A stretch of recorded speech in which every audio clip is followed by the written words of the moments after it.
Salam damai sejahtera di dalam Tuhan kita Yesus Kristus. Shalom, selamat pagi dan semangat pagi. Khususnya saya ucapkan selamat pagi untuk saudara Wilson Mahinggalo dan juga saudara Harun Pianusa yang saya percaya pada pagi subuh untuk waktu Indonesia Tengah di kota Manado. Mereka berdua telah bangun dan sedia untuk mendengarkan pekabaran di pagi hari ini. Dan sebelum kita dengarkan pekabaran firman Tuhan di pagi hari ini, kita terlebih dahulu akan berdoa. Mari kita berdoa. Bapa kami dalam sorga, terima kasih untuk semua kebaikan Tuhan dalam kehidupan kami. Bagi kami, baik hamba-Mu, dan bagi kami semua pendengar renungan pagi di mana saja berada. Khususnya pagi ini, saudara Wilson Mahinggalo dan saudara Harun Pianusa yang mendengarkan pekabaran pagi hari ini sebelum mereka pergi atau melakukan pekerjaan pada hari ini sebagai seorang sopir taksi. Tuhan memberkati pekabaran firman Tuhan pagi ini boleh menjadi bagian bagi kami semua dan juga teristimewa dapat menuntun hidup kami hari ini untuk tetap setia kepada Tuhan. Berkati firman-Mu sekali lagi, dalam nama Yesus kami telah berdoa. Amin. Renungan pagi ini dengan judul Dia akan menjadi perlindungan kita. Dia akan menjadi perlindungan kita. Dan ayat inti kita hari ini Mazmur 27 ayat 5. Sebab Ia melindungi aku dalam pondoknya pada waktu bahaya. Ia menyembunyikan aku dalam persembunyiannya di kemahnya. Ia mengangkat aku ke atas gunung batu. Ada sukacita dan penghiburan bagi orang Kristen yang tulus dan setia, yang tidak diketahui oleh dunia ini.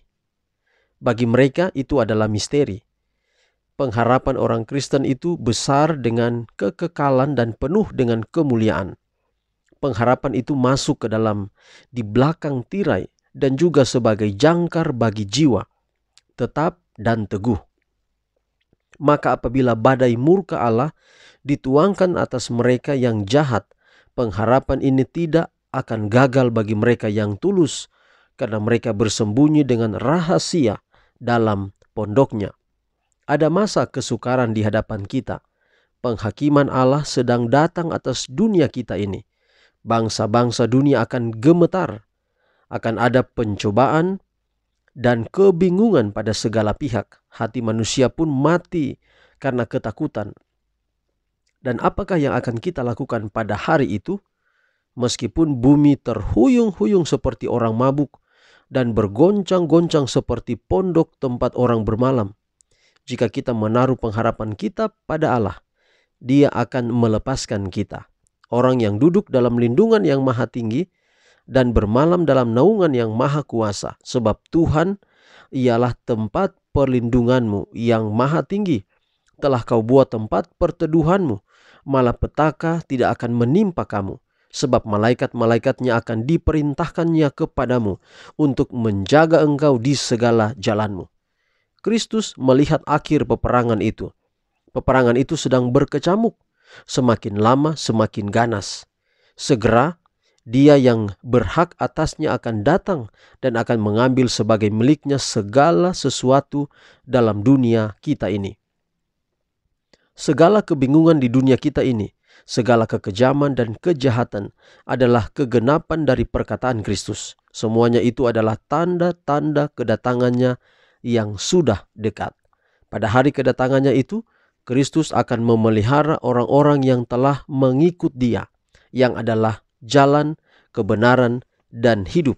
Dia telah menjanjikan dirinya menjadi perlindungan bagi mereka. Dia berkata kepada mereka, masuklah ke dalam tempat peristirahatan yang aman untuk sesaat dan bersembunyilah di sana hingga aku selesai membersihkan bumi dan kejahatannya. Saudara, sungguh luar biasa pekabaran hari ini. Bersambung dari pekabaran kita kemarin bahwa pada waktu kedatangan Yesus, Dia akan melindungi umatnya, Dia akan melindungi pengikutnya, dan Dia akan membalaskan kepada semua orang jahat apa yang dilakukan kepada umatnya. Walaupun hari ini saya dan saudara masih menghadapi tantangan, aniaya, dan sebagainya. Dan kita masih hadapi itu. Kalaupun ada yang mati karena teraniaya dan membela kebenaran, ingat bahwa kerajaan surga menjadi miliknya. Saudara tidak perlu khawatir, saudara tidak perlu ragukan Tuhan bahwa katanya Tuhan melindungi, kenapa harus mati teraniaya. Dalam hal seperti itu terjadi di masa ini tidak apa-apa. Tapi ada waktu di mana Allah akan lindungi. Bukan berarti yang mati teraniaya Tuhan tidak lindungi. Itu menjadi mati syahid dan saudara setia sampai gugur, berarti saudara ada bagian dalam kerajaan sorga. Nah, renungan kita hari ini mengatakan bahwa pada waktunya nanti, ketika dunia ini harus dibinasakan. Kita ingat pada waktu Tuhan menurunkan 10 kutuk untuk orang Mesir. Sebenarnya bukan untuk orang Mesir, tapi untuk Allah atau ilah-ilah orang Mesir. Tuhan tidak membenci manusia. Tapi kalau manusia, orang Mesir, mereka menyembah ilah-ilah, mereka bersandar pada ilah-ilah, mereka andalkan ilah-ilah. Waktu Tuhan mengutuk ilah-ilah itu, mereka ikut serta di dalamnya. Tuhan tidak pernah marah untuk bangsa Israel. Kalau mereka sudah tahu kebenaran, lalu mereka tidak ikut, Tuhan akan kasih hukuman. Dan itu keadilan. Tapi kalau mereka bertobat, Tuhan sama seperti di Nineve. Tuhan sudah menubuatkan akan menghukum Nineve, tapi nubuatan itu berubah. Kenapa? Karena mereka mengalami pertobatan dan mereka berubah. Jadi pada akhir zaman nanti Tuhan akan melindungi umat-umatnya. Di saat yang sama dia membinasakan orang-orang jahat, orang-orang yang pernah berbuat jahat kepada umat-umatnya. Hari ini kita semua dalam pekerjaan kita masing-masing, kita bekerja keras. Ada yang kerja di kantor, ada yang di kebun, ada yang sopir, dan pekerjaan apa saja seperti saudara Wilson, saudara Harun. Kita berjuang. Mungkin kita tidak memiliki rumah yang mewah, kita tidak memiliki harta yang berlimpah. Kita berjuang terus, berjuang untuk keluarga kita, untuk anak-anak kita.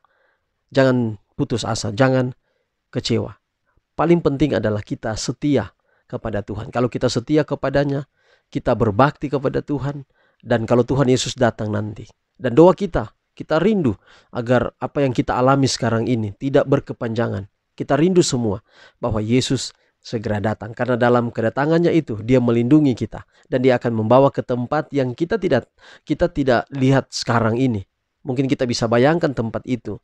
Tetapi ada satu tempat yang Tuhan akan bawa kita ke sana. Dan kita akan tinggal selamanya bersama dengan dia. Tidak hanya kita, dengan keluarga kita. Kalau kita bergumul dengan keluarga kita, mari kita terus berdoa. Karena ada waktunya Tuhan untuk mereka. Tuhan berkati kita, berkati pekabaran pada pagi hari ini. Bukan hanya saudara Wilson dan saudara Harun, tapi juga bagi semua yang mendengarkan pekabaran hari ini. Tuhan berkati kita semua. Dan kita akan akhiri dalam doa kita, berdoa. Bapa di sorga, terima kasih untuk pekabaran yang indah hari ini. Biarlah Tuhan akan menuntun kami untuk mengerti.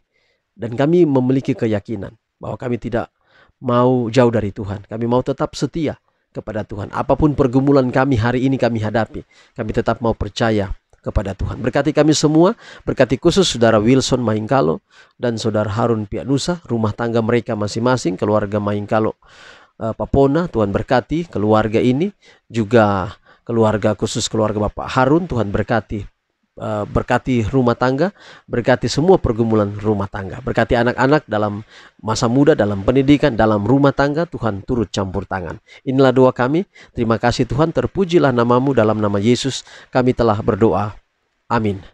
Saudaraku, demikian renungan kita hari ini. Selamat bekerja, selamat menempuh hidup hari ini. Yakin Tuhan berkati kita semua, dan kita jumpa lagi pada besok hari. Shalom.